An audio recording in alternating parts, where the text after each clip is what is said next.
Morning, teacher. So today I'm going to demonstrate about the assembly programming of the programming language is ARM program. So I'm using this software, is called Cpulator, and then I will let you demonstrate about what is assembly programming. So first it will appear this page while you enter the Cpulator, and then you will able to see right here from the left, they have these things called register. We have R1 to R6, which is the general of register, and we can see that from the R7 is have the unique functionality to relate the system calls. We can store a numeric value in R7 and the values will map in a table, right? So for example, if I store 1, the value 1 into R7 and interrupt the program, the OS will read that and interpret it as the program. So as you can see, the label memory, the label here of memory at the bottom of the menu, this whole bunch of memory that available are called as stack memory. These are stored in the RAM. Next, right here, the SP right here is the register that is always going to be telling us the address of the next available piece of memory on the stack. So in this case, you can see it's pointing to all zeros, which means that we are sitting at this location here.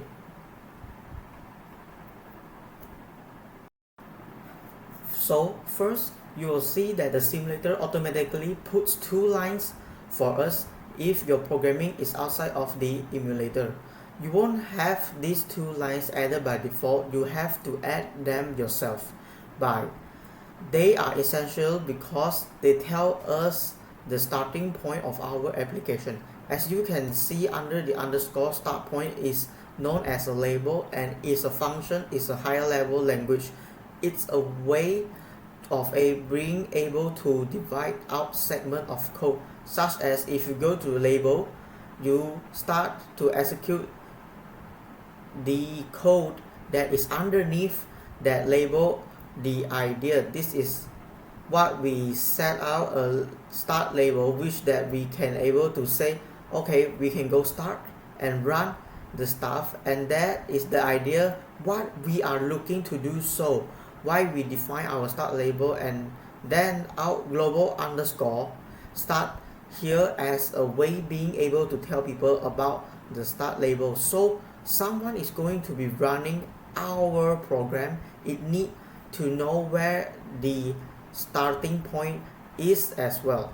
So these 2 lines is defined as the start of the program, so everything we type have to under the start label. So task I'm going to demo right now is that I wanted our program to end.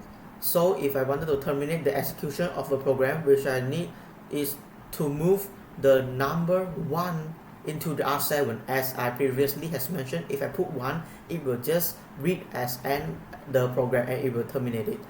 And I will call the interrupt the operating system will go to R7 and then it will terminate the program.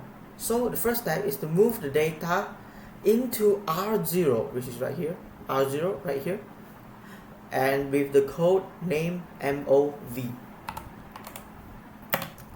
This MOV is as known as move. So the move operation actually work.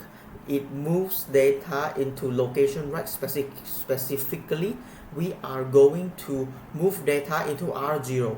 So we need to provide it with 2 things. We need to give it a destination as well, and as a source of the data of destination is the first argument given to this operation, and then the source is the second argument. So the destination of this data will be in R0. We want to store it in R0. So the value that what I'm going to move into R0, let's say we give a number 7, okay?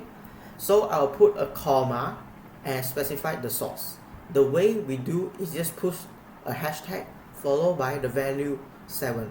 So which is I'm going to type, we're going to R0 and we're going to have hashtag number 7. As the task I've mentioned, to move number 1 to R7 is as we need to terminate it, so we just need to type move.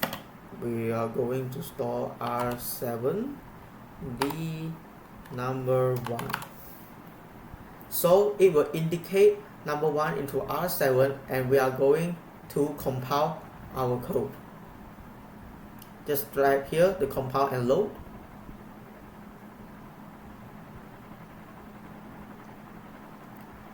And then we will get the result.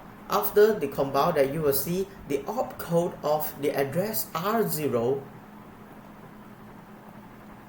will be add up to 7 and R0 have add up to 1. By the way, the opcode are using hexadecimal algorithm. Everything here is using hexadecimal algorithm.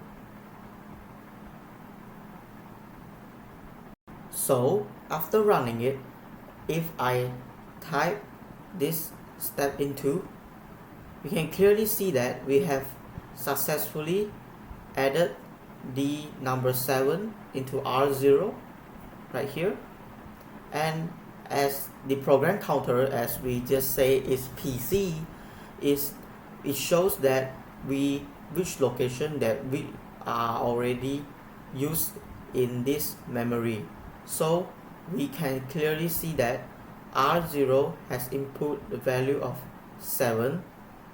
So if we come down right here, here have the format. You can see if we can find the hexadecimal, but if we want to confirm it with integers, we can choose decimal unsigned.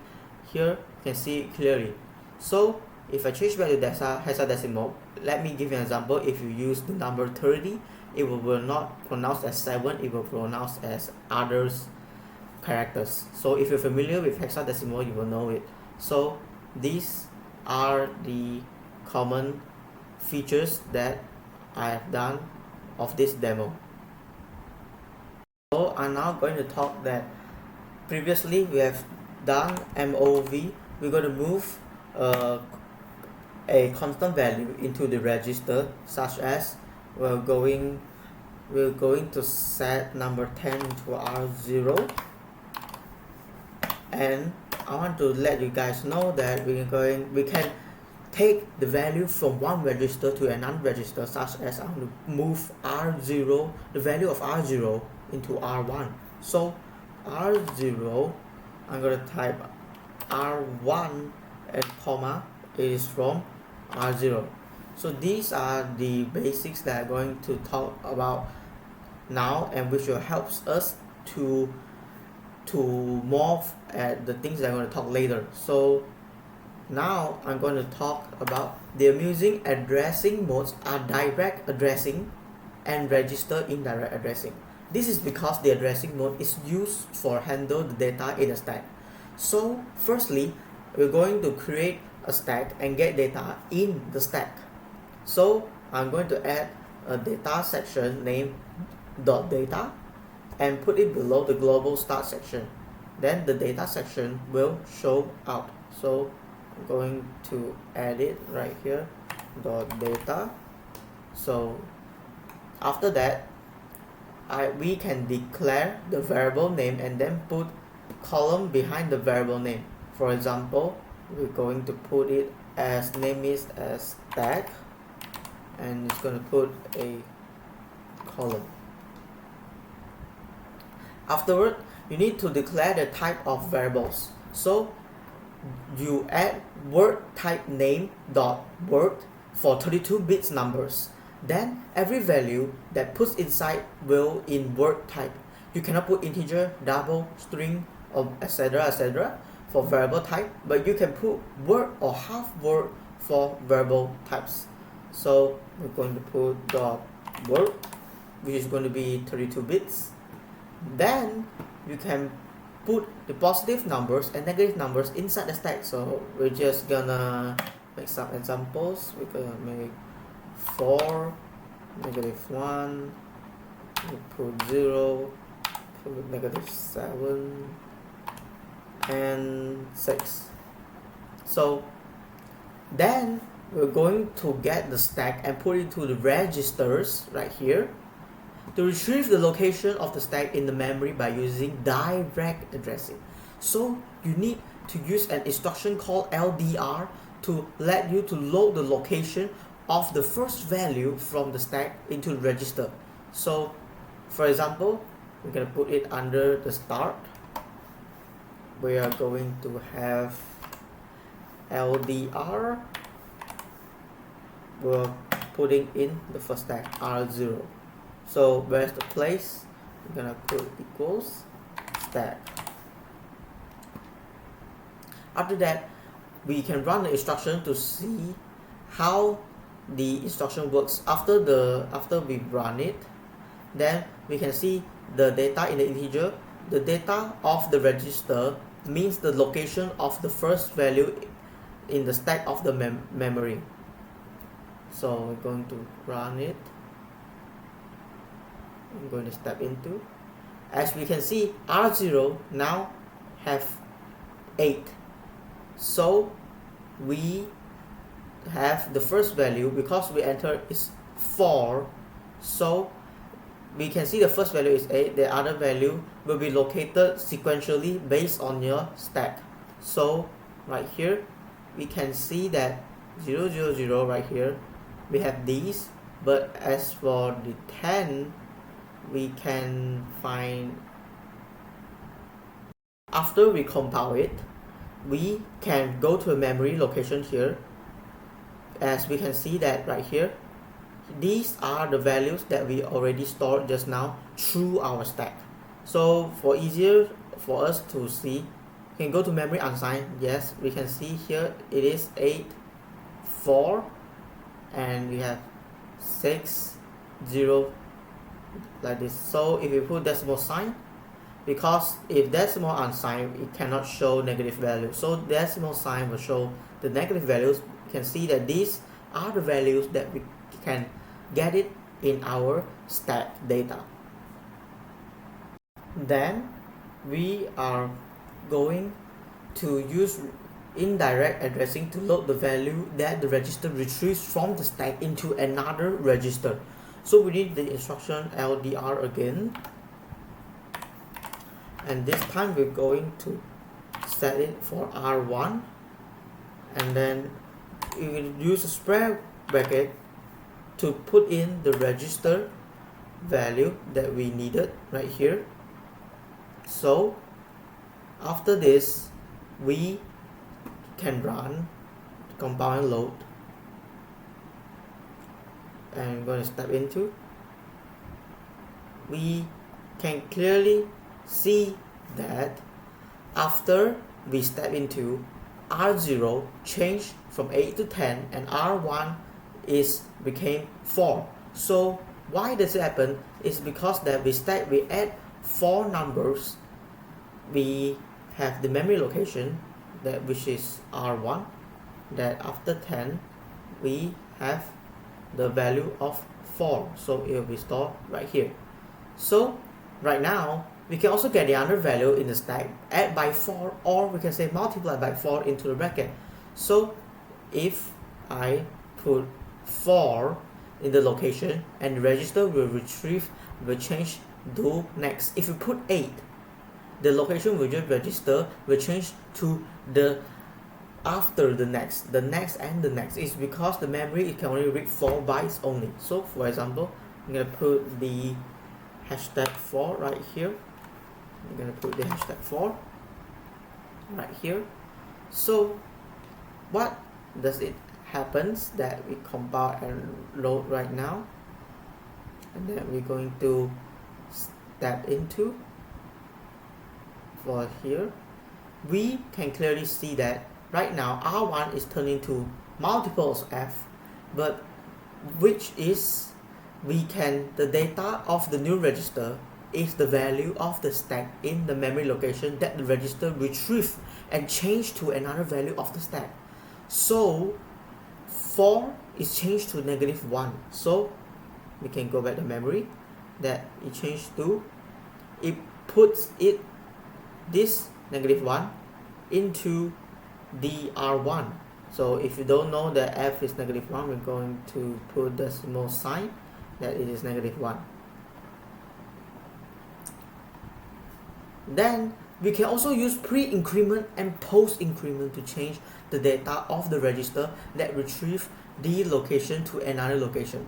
The pre-increment is a method that changes the data of the register that retrieves the location to another location. When you use register indirect addressing, we follow the location that want to find another value. For example, we going back to our editor, LDR, we put R1, and the exclamation mark is the function of the pre-increment. We put it right here. We put it at DR1.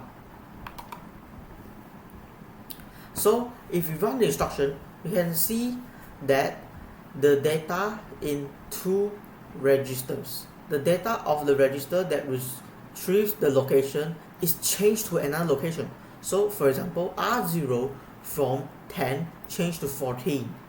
So we're going to run it and we're going to step into. So we change to 14 and while R1 is still -1. So the post increment is a method that changes the data of the register that retrieves the location to another location when you use register indirect addressing without follow the location that want to find another value. So let me give you an example. So right now we're going back to the editor space right here, and then we are going to rewrite this code.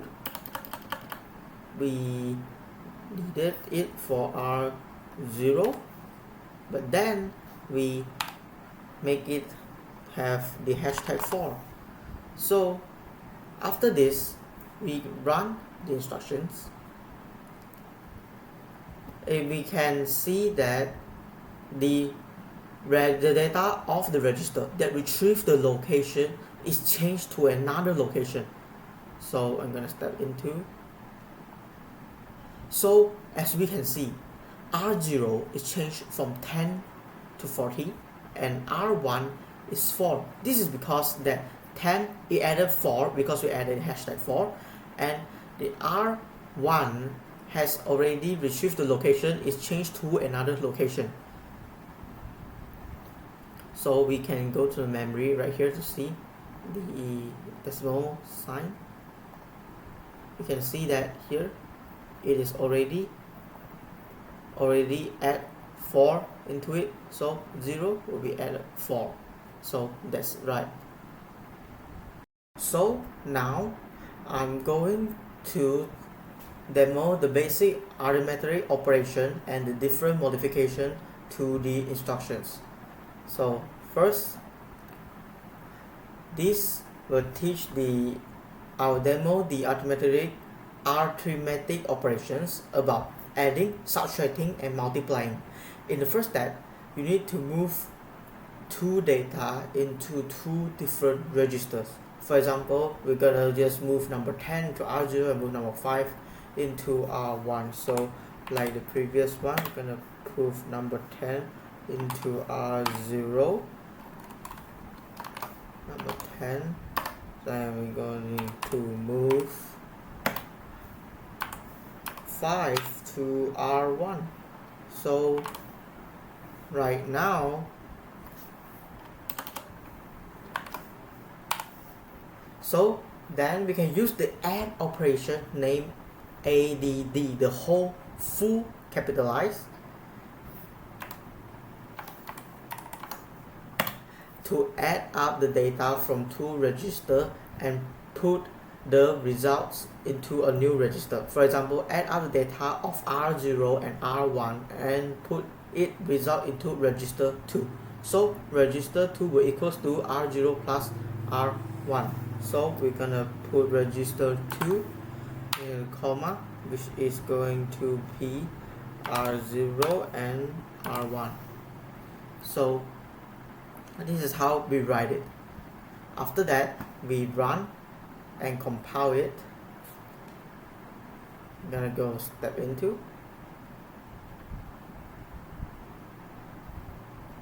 As we can see, the data in the 3 registers, and when the data of the new register equals the data of the 2 registers after they add up, so that means it already worked successfully. So right now it is going to be 15 at R2 and 5 in R1 and 10 in R0. So we're going to confirm it with decimal unsigned. Yep, we already get it successfully. So right now we can use the subtract operation. So what is the subtract operation? Which is we're going to use the operation named sub sub to subtract the data from the 2 registers and put the result into a new register. We're going to use it at R2 as well. So for example, the data of R0, and we'll subtract R1 and put the result into R2. So we're going to put sub, and we're going to put R2, which is R0 minus the, now rather than minus we can say subtract R1. So we're gonna compile it. We're gonna step into from the first one. I'm gonna step into,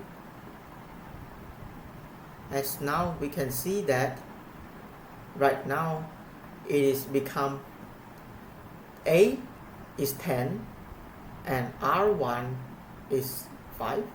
So 10 minus 5 will get 5. So that is how we're going to use the subtract operation. So if you want to change the subtract of the 2 registers, you can just change the 2 registers place. So we're going to get back right here. We're going to change it.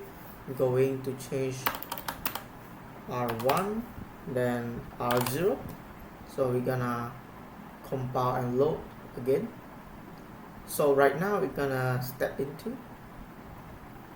So we can see that right now it is going to be opposite of what we did just now. It's 5 minus 10. So what is 5 minus 10? Equals -5. So we get -5 at register 2. So it is all under our calculation. So now I'm going to talk the another operation which is called multiple. So the operation is going to be MUL. So we're going to editor here. We're going to change it MUL, which is going to use for multiplication. So we're going to get it R0 multiplied by R1, and the answers we're going to store in R2. So we're going to compile load. Let's see what we get. We're going to step into. So which is right now we can clearly see that after putting instruction, when the data of new register equals the data of the 2 register, so we now can get is the 10 times 5, we get into 50. Let's see what we get. We change to hexadecimal. So if in hexadecimal it somehow saw as 8 times 5, it gets to 32. But if you want to confirm it, just change to decimal sign. We can see what we can get is correct or not. So this, we can see that the data from R0 has turned to A, and R1 is 5, R2 is going to be 32. So the different modifications to the instructions, which are arithmetic operation with flags, but these will only teach the subtract operations with negative flag and carry flag, add operations with carry flag, and carry operations. So firstly, you need to add S behind the subtract operation for the negative flag. For example, SUBS. So we're going to change it. Subtract, we add an S behind. So right now it's going to be like this. Then the smaller number of the register to subtract the bigger number of the register and put the result into another register. So right now R0 is 2. We're going to make it the number R0 going to be 2, and we're going to make R1, we're going to give it a 9. Okay, so right now what it can be is R2 is equals to R0 minus R1, so it's going to be 2 minus 9. So what is it going to be happen? Let's compile and load and see. So after that, we can see the data in the 3 registers and the flag are in the CPSR register. If the negative flag, which is N, is become black, means active. So this means your data is negative and your instructions work successfully. So we are going to step into. So we're going to see the CPSR is going to be 8 with 4 zeros, 1D3, the N is blacks, and so it means the data is negative and our instruction is worked very successfully. So right now we add a flag behind the addition operation. So we're going to be ADDS. So we're going to make up some new numbers. So we're going to be -1, and how about this, we get it to 2. So right now, compile and load, we can see that the CPSR will going to become 2 4 zeros, 1D3, and then the carry flag, which is the value C, the capital C right here, is become black, means it is active. So if it is active, that means our instruction worked successfully again. So this is how we use flag in addition, or we can use in subtraction like we demoed just now. So the subtraction can also will use the carry flag to occur the carry. Carry also can occur when subtraction without borrowing. This means the bigger number subtract small number, only that cannot be smaller number subtract the bigger number. So I'm going to get back to sub. To sub, we're going to get 10 and we get 2. So right now we can clearly see that. We're going to compile and run. We're going to step into right now. So we run instructions. If the carry flag C has become black, so it means our carry, the data is carry, and our instruction works successfully again. So you can see the data in the 3 register, which is right here, the R0, R1, and R2 has already, and the flags are already in the CPSR register, which is right here. So it's pretty great. Then we can use the carry operation, which are ADC operations and SVC operation to use carry. ADC operation just like add operation, but it will +1 when carry flag is active. For example, R0 is 10 and add R1 is 3 and carry is 1, and put the results into R3. So SUBS is used to active carry flag, or you can also use adds, which is ADDS, to activate. So we're going back to editor right here. We're gonna do some changes. We're gonna change some numbers right here. So SUBS R201, we're gonna get it ADC. It's from R3, and we'll get it from R2. My mistake is going to be R0 and R1. So right now our main goal that SUBS is going to be R0 equals to R2 equals to R0 minus R1. But for the ADC, R3 is equals to R0 plus R1 plus the carry. So what we're going to get, we're going to get compound loop. Let's see. I'm going to step into. So very clearly we can see the instruction. The 4 register R1 to R3 and the flags are in the CPSR register. So when the results is plus the carry, which is 1, that means our instruction worked successfully. So 10 plus 3 plus 1 is going to get 14. Let's check is work or not. Yes, that's right. In R3 we get it a 14. It's because that we add 1 and the carry. So SBC operation is used like subtract operation, but it will subtract 1 when the carry flag. So it's right very opposite between the ADC. So what are we going to do? We're going to edit here. We're gonna use the SBC right now. I'm gonna use the SBC, which is going to be R2. We're going to get from R0 and R1. So right now our goal again is the register 3. The value is going to equal R0 plus R1 but minus 1. Okay, so now we're going to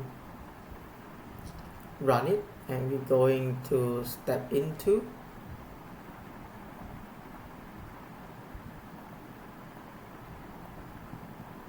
So we're going to get A, 3 and 6 right here. So right now we can clearly see that all calculations are based on hexadecimal format and unsigned format. So we can just, like I mentioned, we can just change to decimal unsigned or decimal sign to see whether it is correct or not. So these are the major things that we're going to discuss about SBC, ADC, SUBC and ADDS. So right now I'm going to talk about basic logical operators. So this will teach, or I'm going to demo the logical operators about AND, OR, exclusive and negation. In the first step, you need to move, we are going to demonstrate to move 2 data into 2 different registers. So right here we're going just do old-fashioned way, the move. We're going to do R0. What we're going to put, we're going to put random number, going to be 34 I guess. So we're going to move on register 1. What we're going to get, we're going to get 25.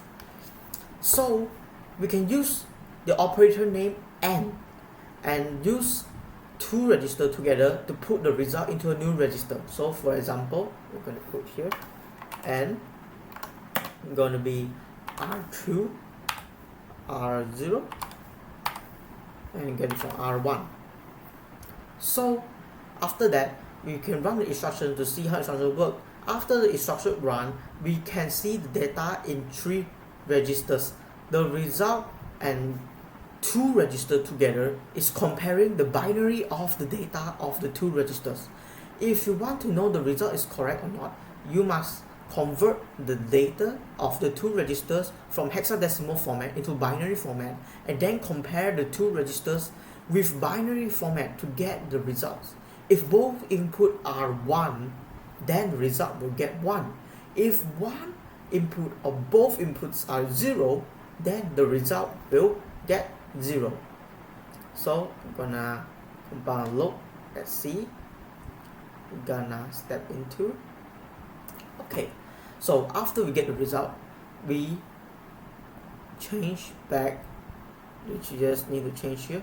This is 34. It's 25. So we're going to change back to hexadecimal.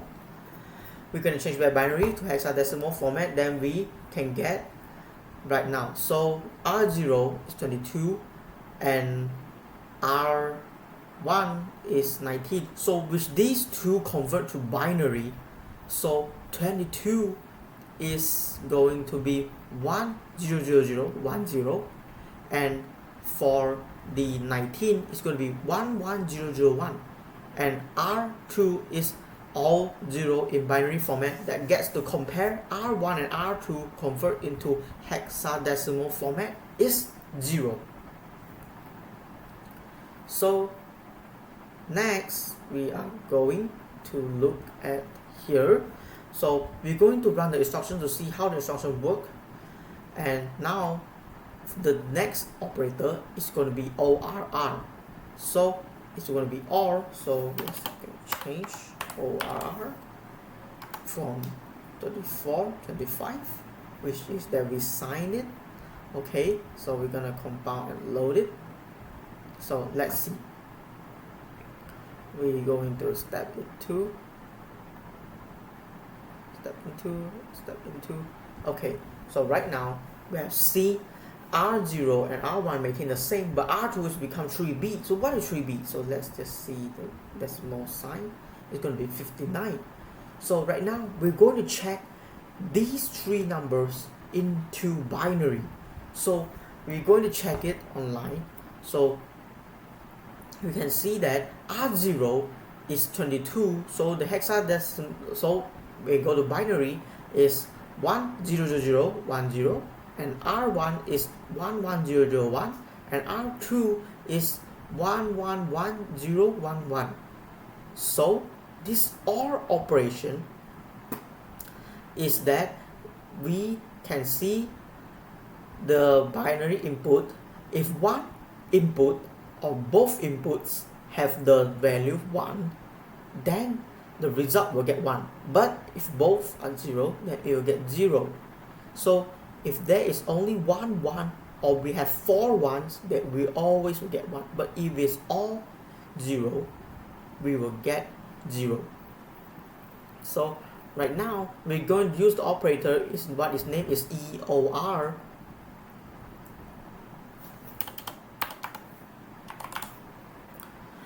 It's called exclusive. Then put together and let's see. So we're going to see the exclusive. Let's check again, and now we're going to compile and load. Let's see. So now we're going to see is,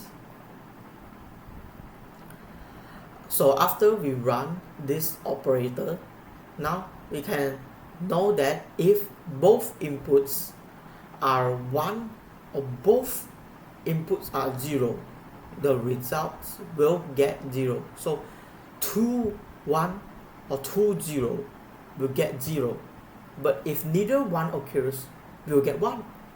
So if we have, so right now we can clearly see that it's going to be 22, 19 and 3B. So we're going to change to decimal sign, which is 34, 35, 59.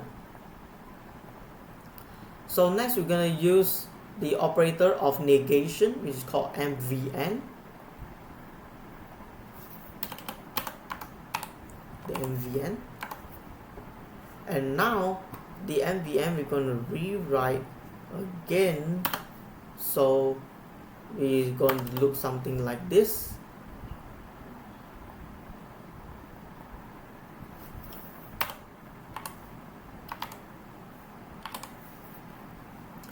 So this is going to be the negation operator MVN, and then the negation operator is just like the NOT operator, NOT, NOT. So we're going to compile and load it. Then we're gonna step into. So right now we can see that R0 is 22, but R1 has turned into some hexadecimal value, but we're going to decimal sign, which is going to be negative 35. So This is the NOT operator. So as we can see is that we can, if you want to know result is correct or not, be sure to change it to the binary, then we can know what is correct or not. So if we can see the F value in hexadecimal format, to subtract each digit of the data of the register, and then you can get the result. So right now we can confirm is that what we did is correct. So now we're going back to editor's place. We can set flags into the AND operator, OR operator, the exclusive OR operator, and the negation operator. So we're going to need some time to type the new code. We're going to refresh it, and we're going to type new code. MOV R0 is going to get 34, and MOV move our register 1 going to get 25. So now ANDS, ORS, EORS, and MVNS, each of these logic gates operator, we add a flag. So right now it is going to be the R2, and then R0, then R1. This is the order because we want to store the result into R2. So this is what are we going to do.